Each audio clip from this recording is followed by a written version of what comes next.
ada pepatah orang Tionghoa, kalau diterjemahkan kepada bahasa Indonesia, dia bicaranya begini: sehat satu keluarga, kuat satu negara. Kesejahteraan sebuah negara, kemajuan sebuah negara ditentukan oleh kesejahteraan warganya.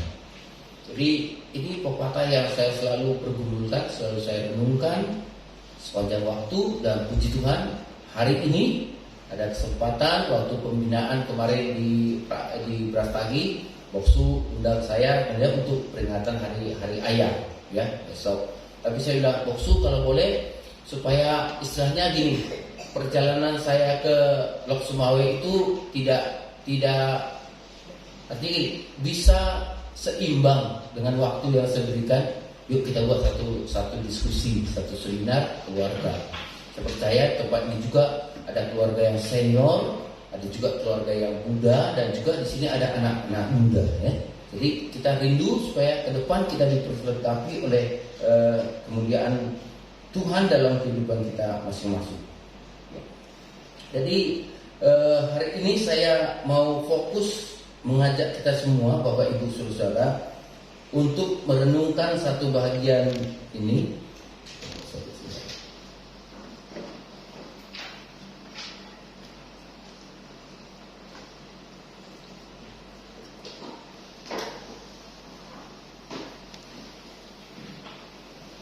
Kita akan berbicara mengenai kasihnya memulihkan keluarga. Kalau dalam perjalanan hidup sehari-hari kita mau baca dan renungkan satu firman Tuhan ini dulu ya. Mari kita baca bersama-sama 3 ya. Sabarlah kamu seorang terhadap yang lain, dan ampunilah seorang terhadap yang lain. Apabila yang seorang menaruh terhadap yang lain, sama seperti Tuhan telah mengampuni kamu berbuat juga demikian. Ulang sekali lagi ya. Sabarlah kamu seorang terhadap yang lain, dan ampunilah seorang akan yang lain apabila yang seorang menaruh dendam terhadap yang lain, sama seperti Tuhan telah mengampuni kamu berbuat jugalah demikian. Nah, melalui sharing hari ini, saya bukan mau katakan ini semua sudah terjadi dalam keluarga saya, belum. Saya juga sebagai seorang boksu, sebagai seorang hamba Tuhan, dan istri saya sebagai seorang semu, pendamping dalam keluarga kami. Bukan pendamping untuk pelengkap penderita ya, sama-sama lengkap, sama-sama menderita, sama-sama susah gitu ya. Nah, itu masih terus berjuang, masih terus bergumul tentang bagaimana sebenarnya indahnya satu keluarga yang dipulihkan. Nah, jadi kita akan lihat beberapa waktu ke depan ini. Kalau kita melihat bahwa kita semua ini punya dasar rumputnya. Ini dari segi genografi. Semua keturunan yang ada sekarang pasti iu akong, iu ama, iu papa, iu ya ada anaknya ya. Itu berurutan. Jadi kalau kita teliti mungkin mulai dari kedatangan akong kita dulu dari RRC, dari Tiongkok atau dari India atau dari mana saja sampai ke Indonesia ini ya. Karena di sini ada juga orang Tapanuli sama seperti saya. Ini akongnya kan dari daerah Yunan sana, daerah Tibet. Ada juga yang dari Thailand. Nah, kumpulan itu semua di Samosir sana, ya. Nah, jadi ada satu suku bangsa Batak. Nah, begitu juga yang orang Tionghoa, ada yang dari Taiwan, dari mana-mana tersebar lalu kumpul di Indonesia, di tempat ini juga. Kalau kita melihat, kita ini nggak ada yang nggak punya garis keturunan, nggak ada. Bagaimanapun cara kita datang ke dunia ini, semua kita punya garis keturunan. Nah ini kalau kita lihat ke atas, nanti sampai mungkin 5, 6 atau 17 urutan di atas, mungkin kita akan semakin mengenal sebenarnya kita familinya ini sudah sangat luas sekali. Nah, sangat mekar sekali. Nah inilah yang menunjukkan adanya keberadaan kita. Kalau istilah orang bilang, kamu cek darah. Ya, darahmu darah merah atau darah biru. Kalau darah biru katanya orang keraton, orang kerajaan, keturunan ningrat. Semua kita keturunan raja. Ya. Karena kalau udah ada 10 tingkat di atas kita, kemungkinan besar mereka itu seorang pahlawan. Atau jangan-jangan kita juga sekarang seorang pahlawan bagi anak dan cucu kita. Nah, jadi saya mau katakan setiap keluarga itu mempunyai status keturunan yang jelas. Dia pasti punya akong, akongnya pasti punya papa, papa akongnya pasti punya akong. Nah, itu sama seperti yang ada dalam keluarga kami. Nah, kalau ini keturunan marga Siagian, saya ini urutan yang ke-16. Anak saya nanti urutan ke-17. Jadi coba kita naikkan ke atas, kita teliti, tulis dulu. Tulis. Lalu kenapa? Nanti ketika kita sudah tulis itu, boleh kita lihat. Oh, rupanya akongku dulu begini-begini kalau kita sempat kenal. Ya, kalau sekarang dia cucu, akongnya masih ada di gereja ini, mungkin dia bertanya, akong, lo punya papa dulu gimana? Cerita. Jadi dari cerita itu, Bapak Ibu Saudara yang kasih Tuhan, kita bisa melihat bahwa terjadi hal-hal yang negatif, terjadi hal-hal yang positif. Dalam hari ini, saya mau mengajak kita untuk melihat mengapa terjadi hal-hal yang negatif. Ya, kita ini semua manusia punya emosi. Emosi itu adalah sesuatu yang netral. Jadi dia bisa negatif, dia bisa positif. Kalau misalnya keluarga sekarang ini di Indonesia atau di tempat kita ini boleh mengalami kekacauan. Ada anak tidak hormat sama orang tua, dan ada banyak juga sekarang ini karena teknologi ini orang tua juga kurang sayang kepada anak. Biasanya kalau masa saya, masa 50-an tahun ke atas itu gak ada orang tuanya yang pesan GoFood. Coba kalian pakai coba. Kalian pasak minta aja, masak sendiri ya. Kalau sekarang kan GoFood, apalagi kalau di Medan sana aduh semuanya go Grab lah. Nanti mau menarik pun go tarik. Dia nggak bergerak tapi orang lain yang menggerakkan gitu ya. Nah, jadi semua serba maju. Nah, dan sehubungan dengan kemajuan itu juga pasti ada yang terkorbankan. Pasti tidak sama cara saya melihat anak-anak saya sekarang ini dengan hormatnya saya kepada orang yang lebih tua pada saya pada masa yang lalunya itu. Nah, ini perlu kita perhatikan. Ada apa? Rupanya setelah dilakukan oleh penelitian oleh ahli-ahli konseling, oleh ahli-ahli mental, rupanya semua manusia di dunia ini tanpa kecuali adalah sebagian daripada produk masa lalu. Produk masa lalu, masa yang sebelum sekarang. Kalau saya sekarang ini itu adalah produk masa lalu. Masa lalu saya adalah masa anak-anak, masa bayi, masih prenatal ya, belum lahir. Masa dalam kandungan, bayi, nanti sesudah itu anak, sesudah itu remaja, dewasa, sampai nanti menikah. Nah, itu dipengaruhi oleh masa lalu. Tidak ada manusia di dunia ini yang sekarang ini ada tidak dipengaruhi oleh masa lalu. Nah, masa lalu inilah yang dikatakan tadi itu sebagai yang negatif dan yang positif, membawa kepada emosinya masing-masing. Makanya sekarang ini kita lihat ada orang yang tiba-tiba temperamental, nggak ada angin, nggak ada apa-apa, dia bisa marah tiba-tiba. Ya, kenapa itu bisa terjadi? Kalau sudah disampaikan dia kepada boksu, ya, pada Woksulu atau kepada saya, kita cerita-cerita dengan dia, cerita-cerita dia. Rupanya yang muncul sekarang itu, ya, yang tampil sekarang itu adalah masa lalu dia yang nggak sukses, yang nggak tuntas.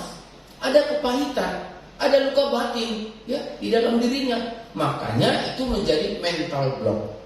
Mental block yang menghalangi dia untuk berpikir baik, yang menghalangi dia untuk berpikir maju, yang menghalangi dia untuk melakukan sesuatu yang baik. Siapa yang hitung-hitungan melakukan sesuatu yang benar, melakukan sesuatu yang diberitakan oleh firman Tuhan, itu adalah orang yang masa lalunya belum tuntas. Masih ada yang menghalangi, masih belum maju. Nanti kita akan belajar semakin mendalam dalam kesempatan ini. Nah, itu dia. Saya katakan, setiap orang yang merasakan luka batin itu pengaruh dalam hidupnya, itu disebabkan oleh kata-kata yang ada di sini. Hidupnya ada hinaan, ya. Hidupnya ada dimaki-maki, ya. Kemudian dia juga rendah diri. Kenapa? Selalu merasa tertekan. Gak ada yang bisa diandalkan di rumah itu. Papa pun tidak, mama pun tidak. Apalagi kalau akong atau ama, ya. Semua orang, semua akong sayang sama cucunya. Ya, saya juga pernah kena marah sama mama saya. Kau jangan marah-marah lah cucuku itu kan. Padahal kita pikir kita marah dia supaya dia berubah menjadi baik. Ada sesuatu yang nggak benar yang dia lakukan. Makanya kita buat begini. Rupanya amannya nggak setuju dengan cara itu.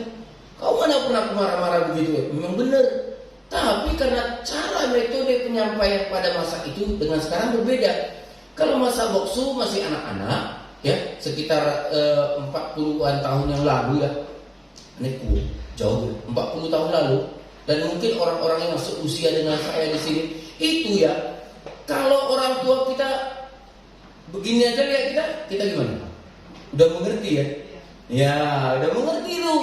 Tapi coba kalau kita bilang begini sama anak zaman sekarang, anak milenial, Pak, matanya mau keluar katanya. Kan waktu apa gitu? Coba beda. Kalau kita dulu orang tua kita anak milenial, kita udah ngerti, berarti masih ada yang belum beres. Tapi kalau sekarang gini, Pak, kita rapi lah, itu mungkin keselewa itu. Beda. Jadi kita hadir dengan pola kita dulu, dengan orang yang pola serba gadget sekarang, ya, serba LCD sekarang berbeda. Makanya ketika kita ngomong dia nggak akan dengar. Maka kita harus apa? Harus seperti orang kita dulu juga. Dulu papa saya kalau panggil ayam, dia bilang, datang semua anak ayam kasih makan. Artinya apa? Kalau ada induk ayam yang kotek, nggak tahu dia di mana tempat. Papa saya dari dapur ke kotek, datang ayam itu mengejar dia. Nah, lalu ditangkap oleh ayah saya, dimasukkan ke kandangnya. Bertelur dia, udah habis itu kotek, kalau udah kotek sekali berarti udah selesai bertelur, dia keluarkan lagi. Jadi kita juga harus belajar bagaimana dunia mereka ini sekarang, bagaimana kondisi mereka ini sekarang, supaya akhirnya apa? Suara kita didengar. Saudara bisa bayangkan kalau suara kita tidak dengar oleh anak-anak kita. Nah, itulah. Jadi dia berkembang dengan permusuhan, dibanding-bandingkan, serba dicela. Ini semua kata-kata negatif yang bisa mengakibatkan orang itu mengalami sesuatu yang rendah, sesuatu yang asalan, sesuatu yang mengacaukan dalam kehidupannya. Ini harus kita perhatikan, Bapak Ibu Saudara. Nah, jadi saya mau kasih informasi juga ya. Ini saya liput dari berbagai media. WHO mengatakan hampir 1 miliar orang di dunia alami gangguan kesehatan mental. Jadi hampir 1 miliar orang di dunia ini. Jangan-jangan sekarang ini sebenarnya kalau dilakukan penelitian sebenarnya lebih.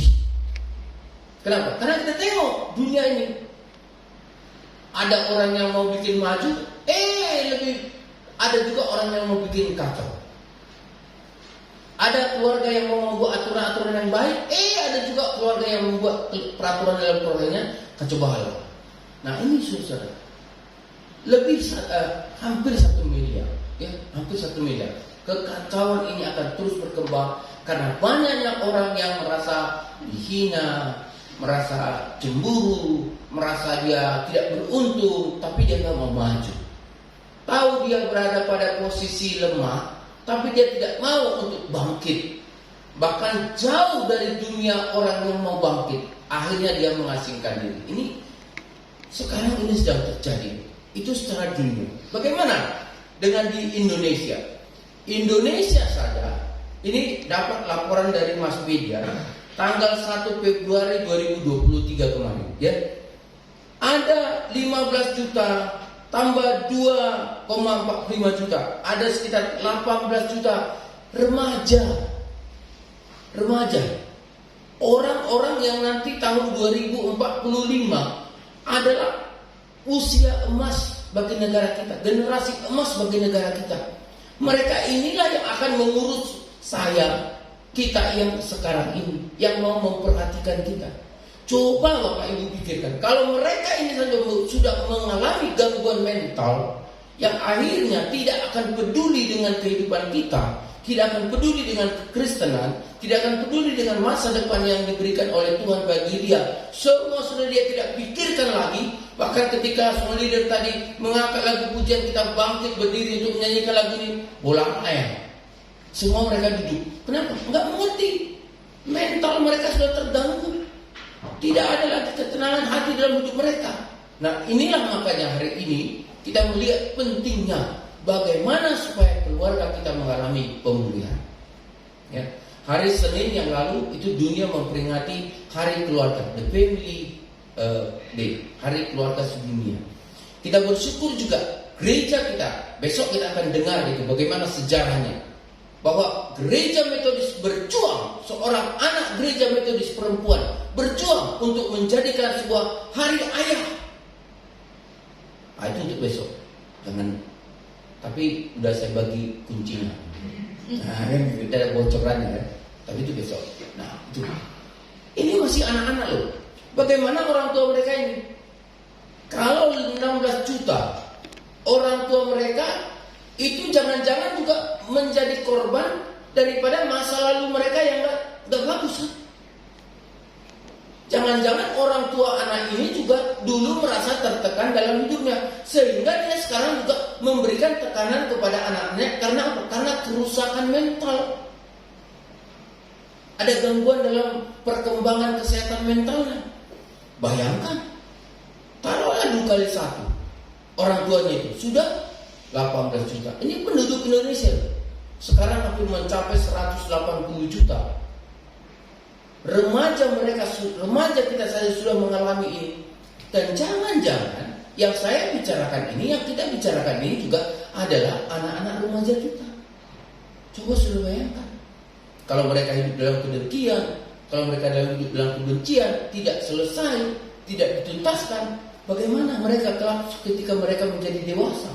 Nah, inilah keprihatinan Boksu. Makanya Boksu sekarang sedang gencar-gencarnya untuk bicara tentang pemulihan keluarga orang Kristen, karena Yesus yang memulihkan. Ya, berikutnya, sumber masalahnya adalah pada pola asuh yang buruk. Kemudian yang kedua, lingkungan yang buruk. Ketiga, pengalaman yang buruk. Ini kait-mengkait. Sama seperti kita ketika mengkayu sepeda, kalau rantainya putus, sepedanya bisa jalan. Iya kan?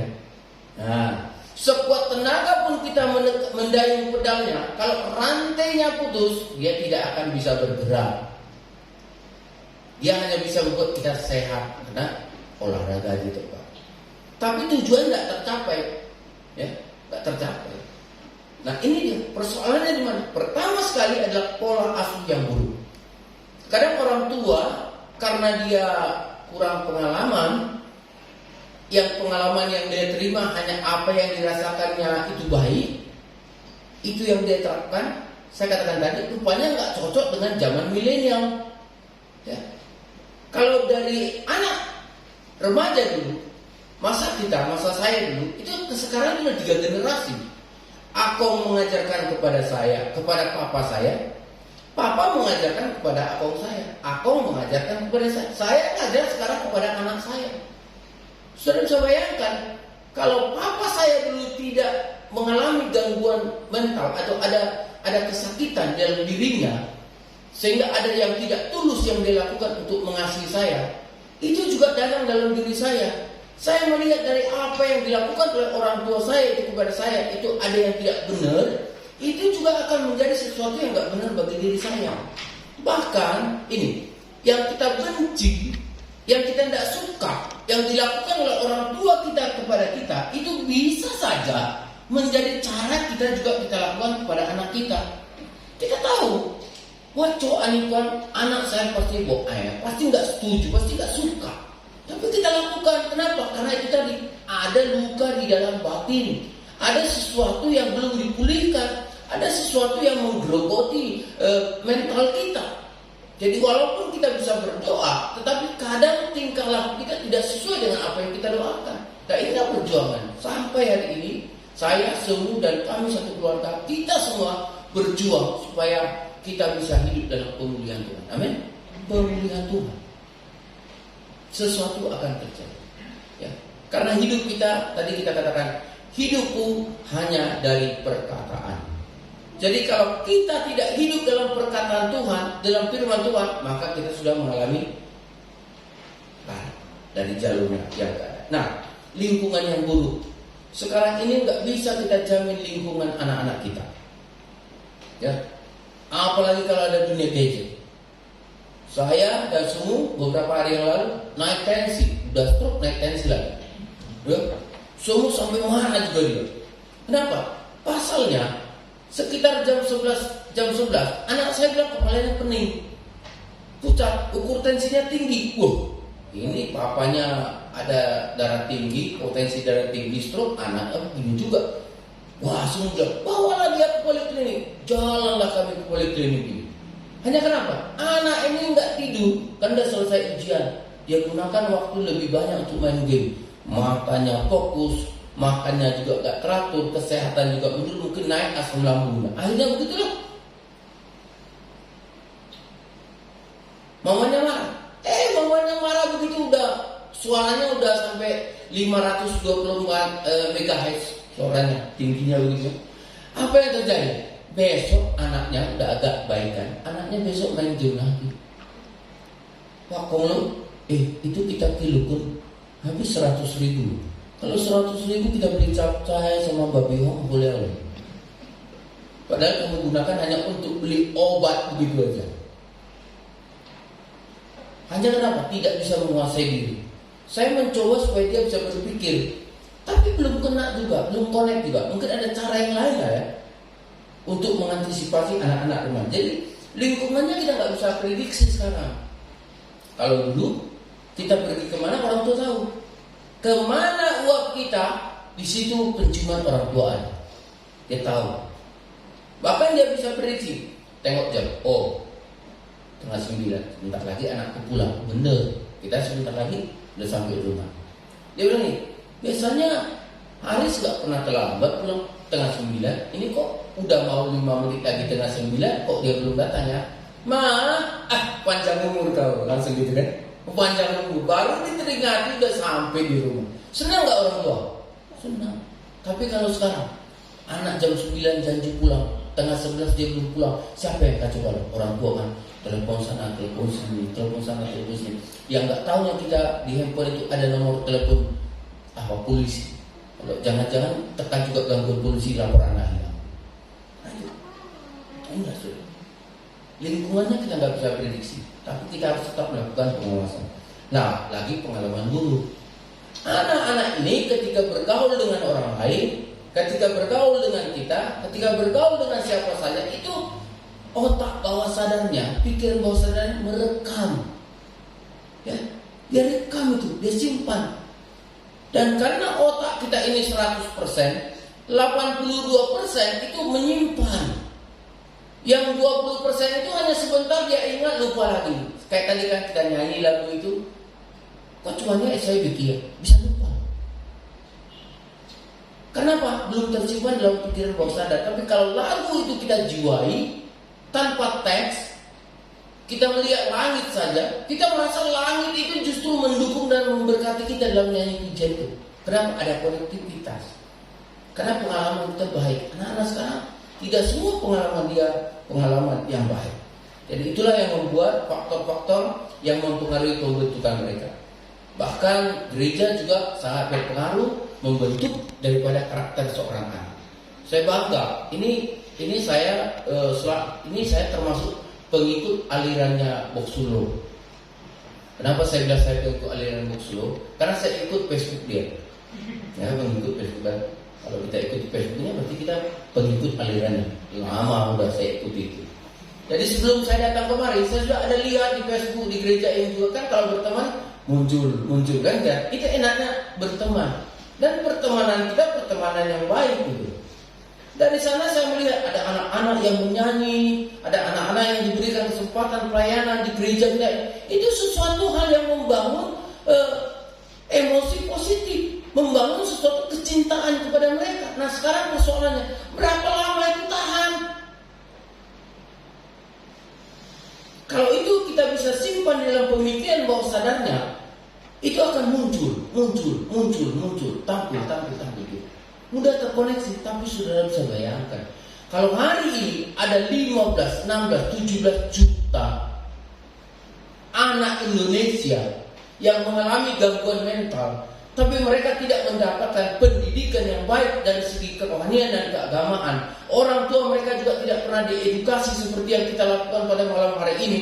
Saya yakin dan percaya mereka ini nanti tahun 2045 jangan-jangan jadi masalah besar bagi negara kita. Ya, doa-doa kegiatan seperti ini boleh semakin diperbesar. Nah, itulah Bapak Ibu. Jadi kita nggak boleh anggap remeh. Nah, bagaimana proses rusaknya mental itu terjadi? Bagaimana sehingga luka batin itu yang ada dalam diri kita sekarang ini, ya, dalam diri kita sekarang ini, dan kita nggak boleh mengeraskan hati. Ya. Kita juga mau melihat, iya ya, ada juga begini saya alami dulu. Nah, kalau ini yang namanya membatin, tidak sembuh, kalau kita tersenyum, tapi sakit hati masih ada, itulah yang disebut dengan akar pahit dan luka batin. Ya. Tapi kalau kita lihat, iya, benar juga. Kadang aku kasar, aku nggak ingin kasar, tapi kok tiba-tiba ada muncul. Itulah dorongan emosi negatif. Bagaimana sampai itu bisa terjadi, tertanam dalam pikiran kita? Ya. Ada 4 kali ini Bapak Ibu Saudara yang saling kait-mengkait mempengaruhi.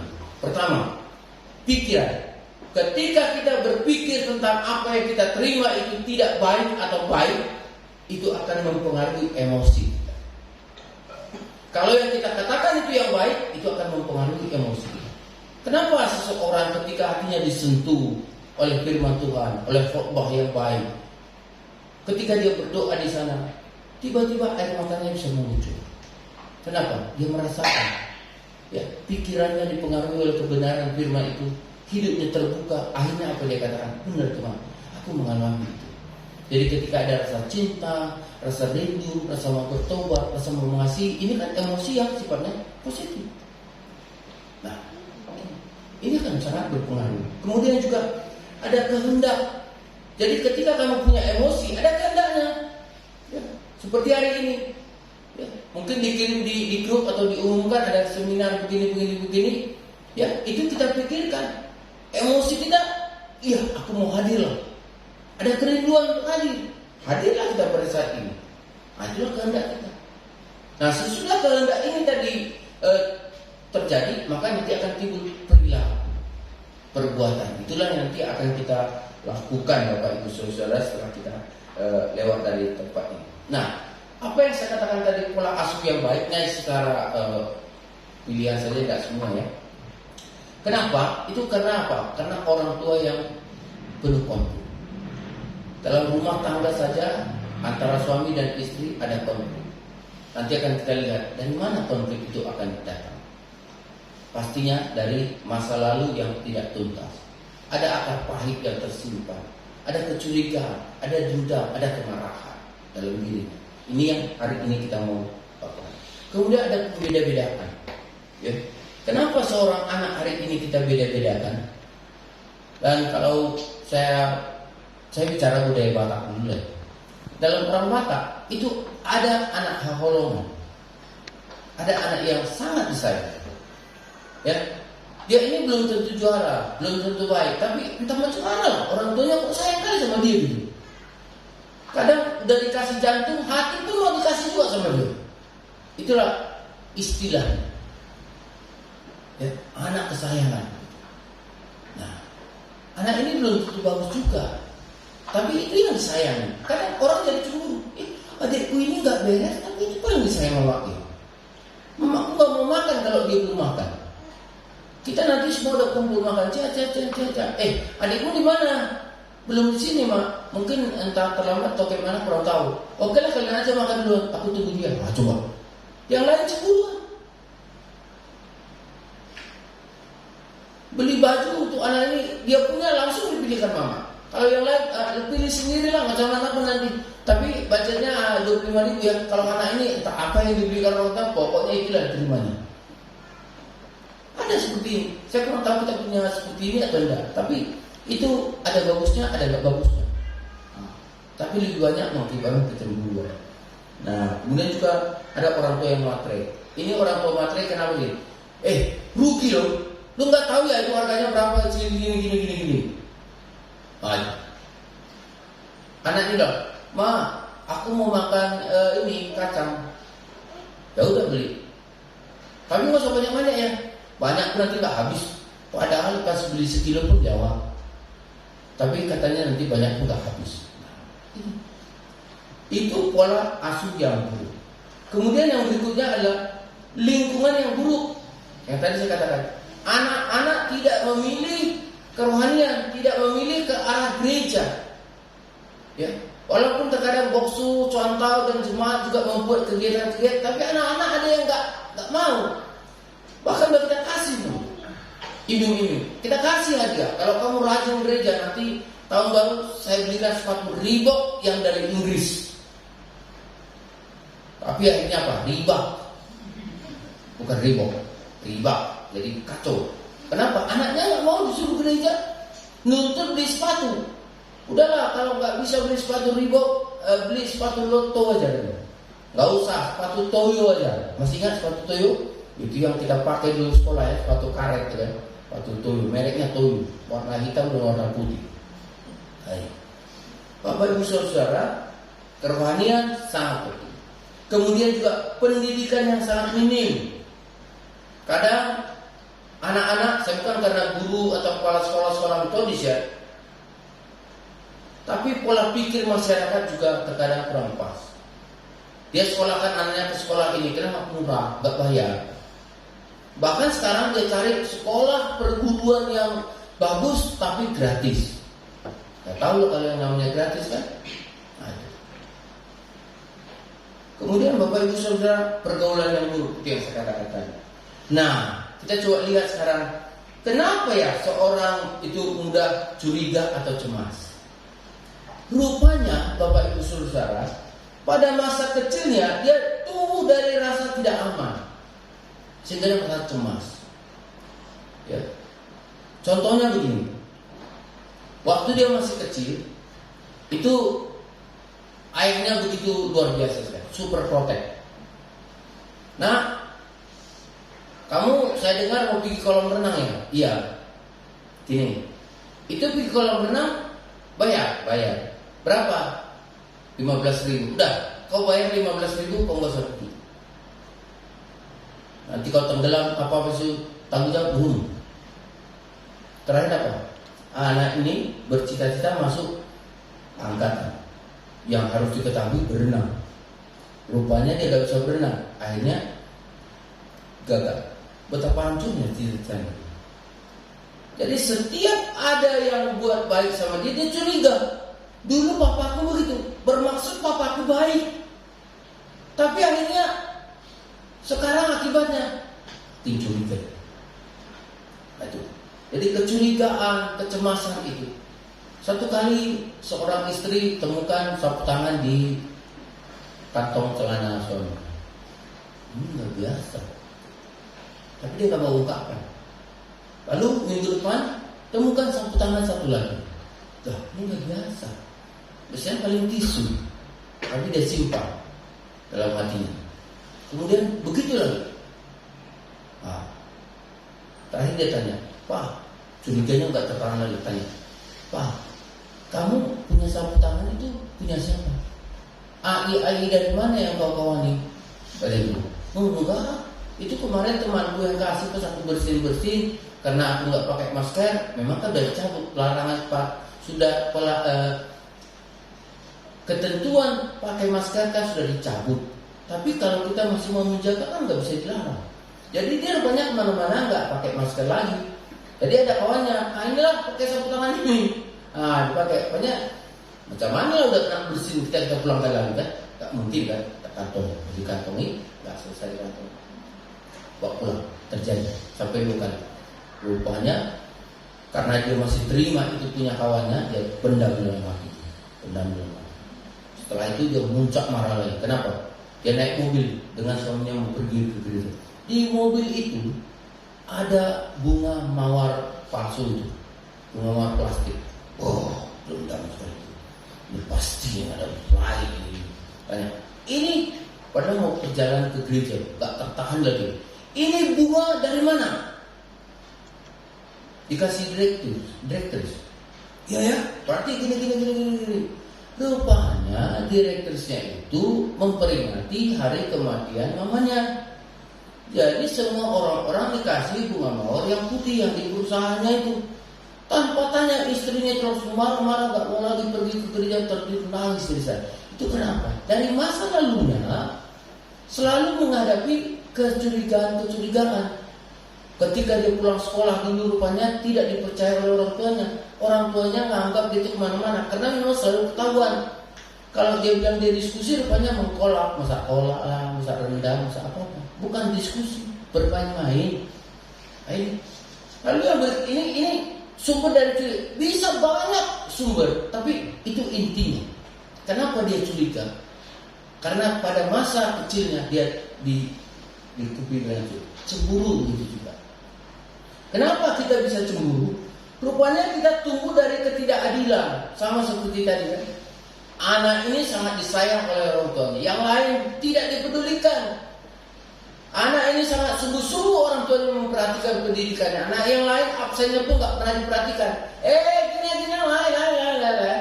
Waktu rapot kalian siapa yang paling tinggi nilainya? Ini, aku ranking 1, aku ranking 2, aku ranking 3. Lu gimana? Nggak ranking guruku nggak adil, kata anak yang kesayangan tadi. Ketika diberikan hadiahnya juga lebih cantik. Anak jadi cemburu. Jangan Bapak Ibu pikir hal ini selesai, tidak. Nanti ketika ada satu saat untuk menjadi meledak itu. Itulah ketika dia 20-30 tahun lagi menjadi seorang ayah atau ibu dalam keluarganya. Lain. Yang berikutnya mudah sedih. Ya, kita kan sebagai anak, apalagi tapo ya, itu kita dipersiapkan menjadi benteng. Besok juga akan kita pelajari. Kita dipersiapkan menjadi benteng. Tidak diperbolehkan menangis. Kalau saya dulu menangis karena ada sesuatu rasa jengkel atau sesuatu kesedihan yang harusnya memang harus menangis, tapi dilarang oleh papa saya dan oleh paman saya. Apa itu? Haris, dia bencong kalau menangis. Aduh. Jadi tertanam dalam pikir saya, bencong kalau menangis. Sudah bisa bayangkan, ketika saya sudah menjadi contoh, saya melihat orang yang sejadi-jadinya, bapaknya, anaknya, begitu sejadi-jadinya menangis di depan jenazah orang yang mereka kasihi, yang tergambar dalam pikiran saya, bencong orang yang begitu. Ya kan pengalaman itu dulu. Lalu saya berefleksi, iya ya, nggak harus supaya saya katakan begitu. Orang menangis silakan aja, itu emosi positif kok, mengeluarkan keluh kesahnya yang ada dalam hatinya. Kok dilarang? Oh itu. Jadi kalau saya laki-laki menangis dibilang bencong. Lalu kalau perempuan menangis dibilang apa? Waria? Nggak bisa juga kan? Biar aja. Alam yang mau menangis silakan menangis, alam yang mau tertawa silakan tertawa. Nggak ada masalah. Jalannya aja kehidupan kita. Nah itu. Jadi ketika ada kedukaan yang tidak terselesaikan, nanti kita juga akan menjadi orang yang suka menangis. Nah kita berharap sekarang ini kalau ada kedukaan, ada sesuatu yang mengganjal kita, biarkan aja menangis. Kalau perlu bilang sama anak-anak kita, nah kamu ada sesuatu yang kamu renungkan, kenapa? Ada apa? Diskusi dengan mereka. Nah, oke, nggak apa-apa. Kau pergi ke kamar, kamu menangis, silakan berdoa. Jangan dilarang lagi seperti saya. Kau menangis dasar bencong, jangan. Itu akan menjadi tekanan dalam pikiran. Nah, jadi sebenarnya Bapak Ibu, semua manusia memiliki apa yang saya sebutkan dengan gelas cinta. Ahli-ahli lain juga sudah meneliti. Ada 3 jenis gelas cinta. Gelas cinta yang pertama adalah gelas cinta yang besar. Gelas cinta yang kedua adalah gelas cinta yang kecil. Gelas cinta yang ketiga adalah gelas cinta yang kecil dan bocor. Coba kita perhatikan nanti gelas cinta mana yang ada di dalam diri kita. Jadi kasih kita, pengorbanan kita, bakti kita, baik di keluarga, di kumpulan marga, atau di dalam persekutuan, di dalam gereja, tergantung gelas cinta yang kita miliki. Siapa yang mengisi gelas cinta ini? Yang pertama sekali mengisi gelas cinta kita adalah orang tua, baru orang lain. Jadi ketika saudara-saudara dan saya diisi gelas cintanya besar, maka kasih kita, pengorbanan kita, bakti kita juga lebih besar. Tak perlu hitung-hitungan. Kenapa? Kita yakin kalau aku kasih nanti, aku bantu, aku berikan yang terbaik dari cinta yang aku terima, aku nanti akan menerima cinta dari orang lain juga. Benar. Ya, bantu 10 orang, maka cinta yang 10 orang ini belum tentu sama dia, tapi paling tidak 2 atau 3 orang dari 10 ini akan memberikan cinta kepada dia. Terisi lagi tong cinta, gelas cintanya itu. Tapi sudah bayangkan kalau gelas cintanya kecil, ya dia korbankan kecil pun, orang yang perhatikan dia pun nggak ada lagi. Akhirnya apa?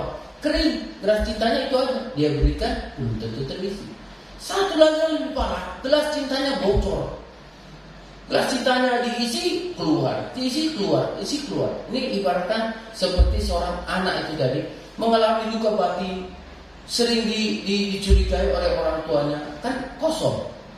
Lalu nanti dia udah menjadi ibu, ya kosong juga lah cintanya. Ya, kita perhatikan nih, coba cerita ini. Ada orang yang sensitif dituntut. Gimana ceritanya yang sensitif dituntut maksud? Waktu anak-anak kan kita sering itu ngurus rumah tangga ya, asisten rumah tangga. Mama kita kemana dipesankan, nah ini kerjakan ya.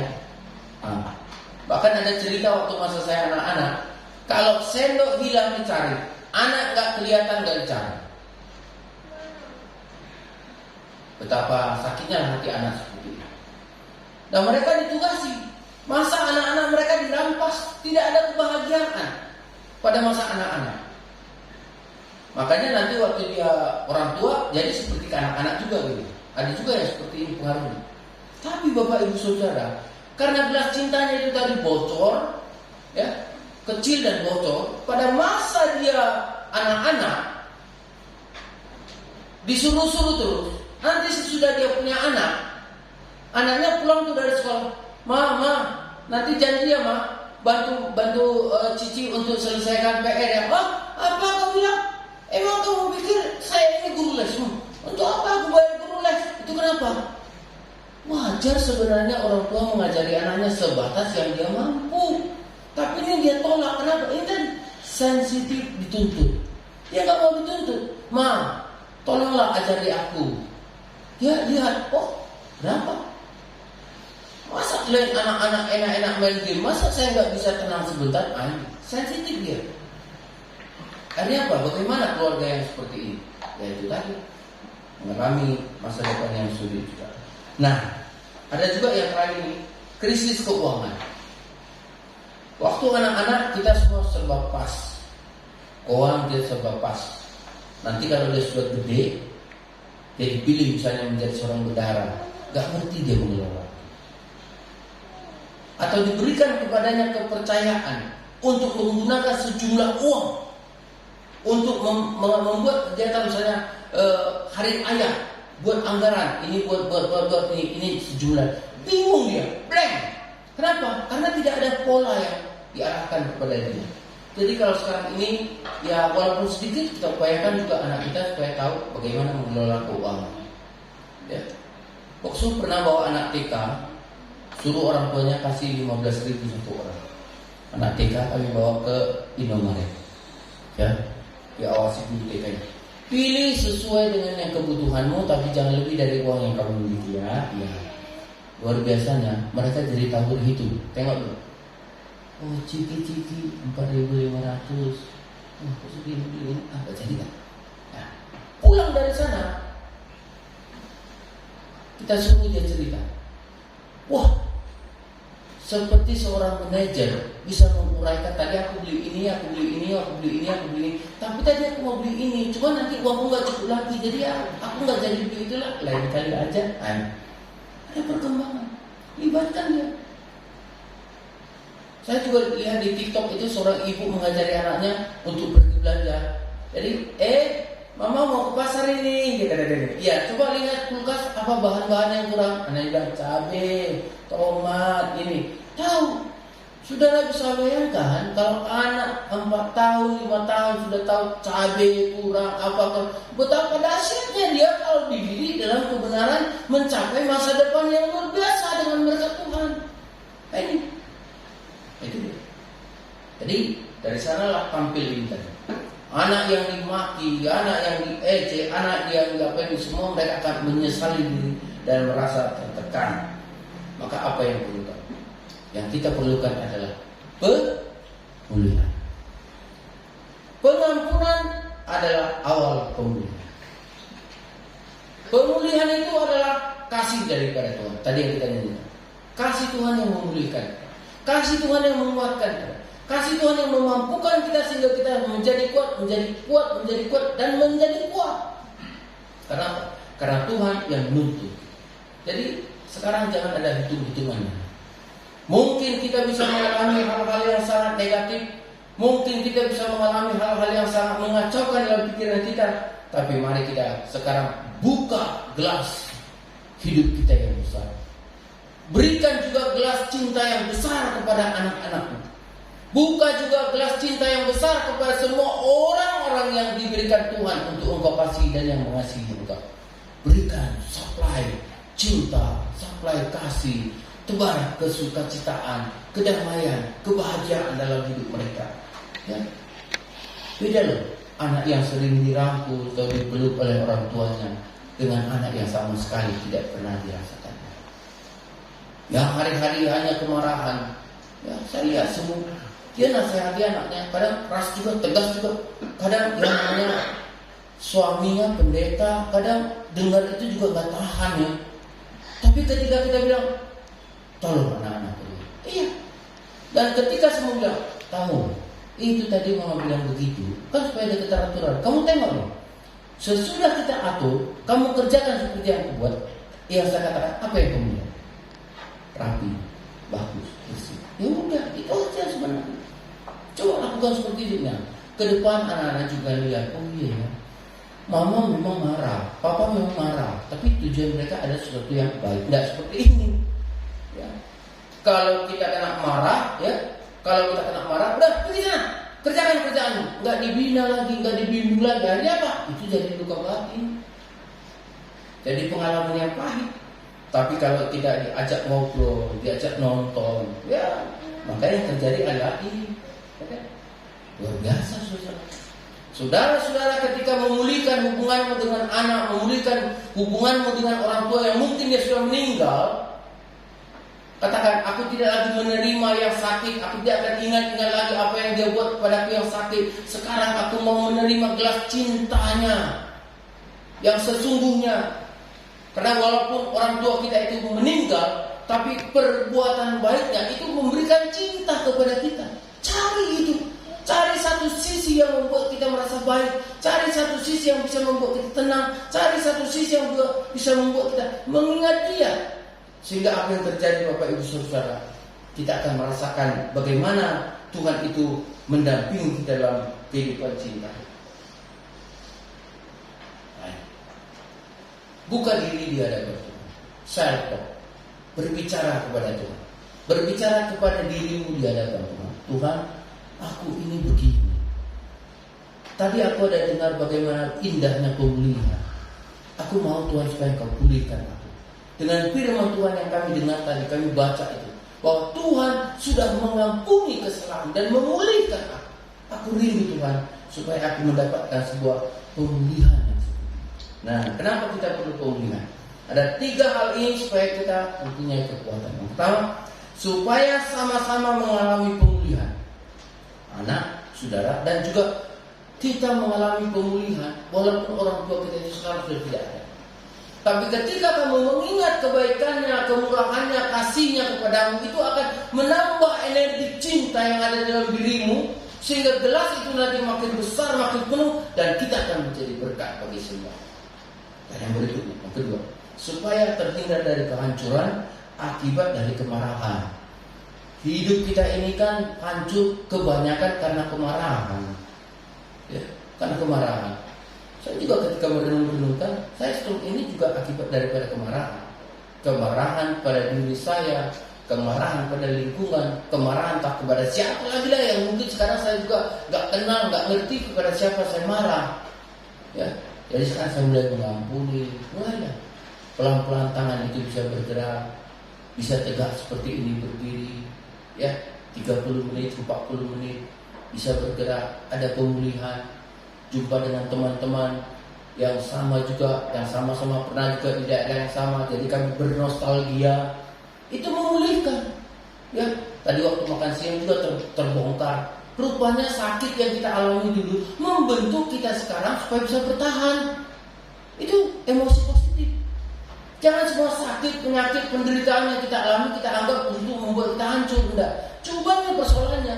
Bagaimana supaya kita terhindar dari kemarahan? Marilah kita mengampuni. Dan yang ketiga, Bapak Ibu Saudara, supaya rantai permusuhan terputus. Ya, terputus rantai permusuhan.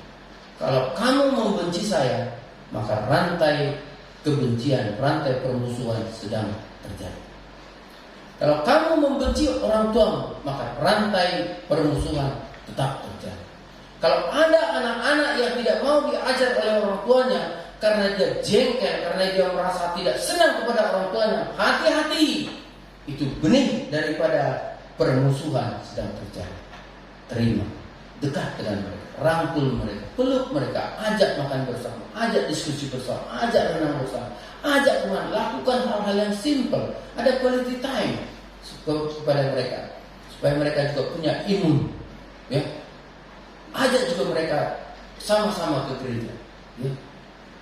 Supaya apa? Supaya mereka juga mendapat kebenaran firman Tuhan, ya. Jadi mari kita baca satu nas ini, 2 Tawarik 7 ayat 14. Kita baca bersama 3, ya. Dan umatku yang atasnya namaku disebut merendahkan diri, berdoa dan mencari wajahku, lalu berbalik dari jalan-jalan yang jahat, maka aku akan mendengar dari surga dan mengampuni dosa mereka serta memulihkan negeri mereka. Saya katakan, sehat satu keluarga, sejahtera satu negara. Itu dasarnya dari firman Tuhan. Ketika Tuhan memulihkan keluarga, maka Tuhan juga sedang bekerja untuk memulihkan satu negara. Percayalah, kalau kita sudah dipulihkan Tuhan, sudah menjadi saudara satu dengan yang lain, luka batin itu perlahan-lahan kita hancurkan. Kita berbicara di hadapan Tuhan, berbicara kita dengan diri kita di hadapan Tuhan, maka Tuhan akan memberikan rohnya kepada kita dan Dia akan mengampuni kita. Terakhir saya akan bagikan bintang untuk kita semua, ya. Pengampunan dan pemulihan itu kita baca ayat Alkitabnya 3, ya. Segala kepanitan, kegeraman, kemarahan, pertikaian dan fitnah hendaklah dibuang dari antara kamu. Demikian pula segala kejahatan. Tetapi hendaklah kamu ramah seorang terhadap yang lain, penuh kasih mesra dan saling mengampuni, sebagaimana Allah di dalam Kristus telah mengampuni kamu. Itulah yang kita alami.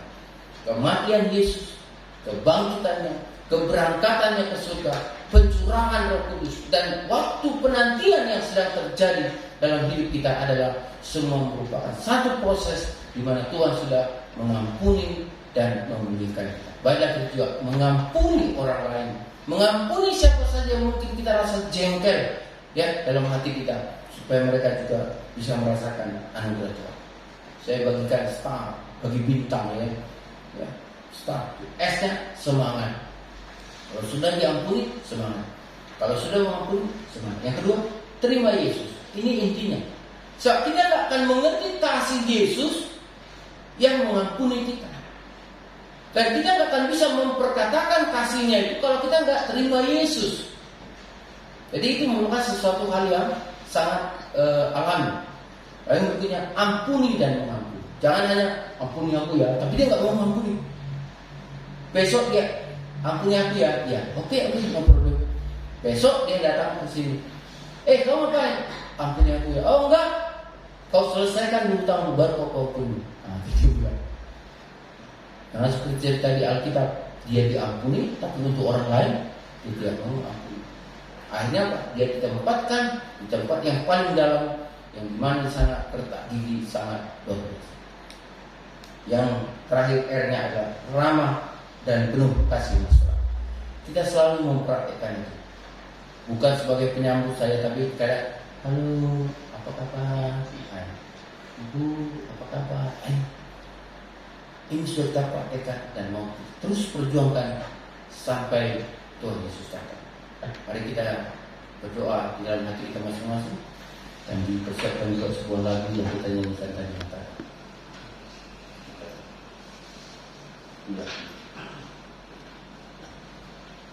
Kita berdoa dalam hati.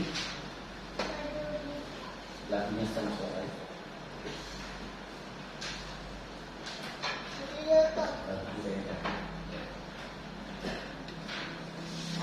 Baik, kita saat teduh doa teduh doa musim.